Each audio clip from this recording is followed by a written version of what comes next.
Il n'y aura pas de rupture de stock en produits de consommation courante dans la capitale, surtout pendant cette période de lutte contre le coronavirus. Eh bien, les assurances sont là, proviennent de la réunion technique économique présidée par le vice-premier ministre du budget qui avait à ses côtés le ministre du commerce extérieur et c'est lui du portefeuille, nous dit Cédric Kenina.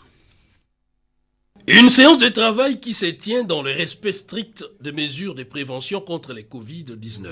Masque, la distance entre interlocuteurs respectés. Dans un format réduit, Jean-Baudouin Mayomambeke, vice-premier ministre, ministre du budget, Jean-Lucien Boussa, ministre du commerce extérieur et Clément Kouété, ministre du portefeuille, ont poussé un peu plus loin leurs réflexions pour entrevoir comment continuer à approvisionner la population congolaise en produits de première nécessité malgré la pandémie de Covid-19.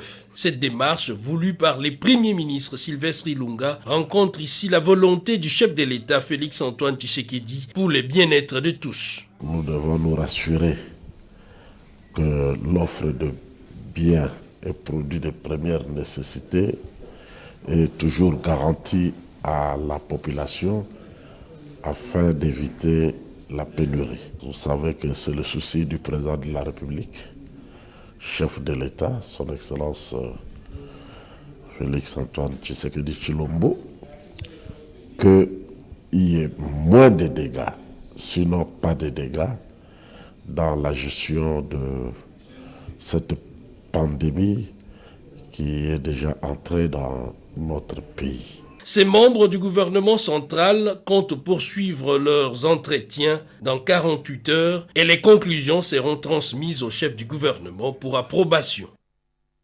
Et ce communiqué, il circule depuis quelques heures à travers les réseaux sociaux. Une information selon laquelle la très distinguée première dame de la République aurait remis une somme de 500 000 $ américains à l'équipe de riposte de Covid-19 avec une promesse de construction rapide d'hôpitaux pour la prise en charge des malades.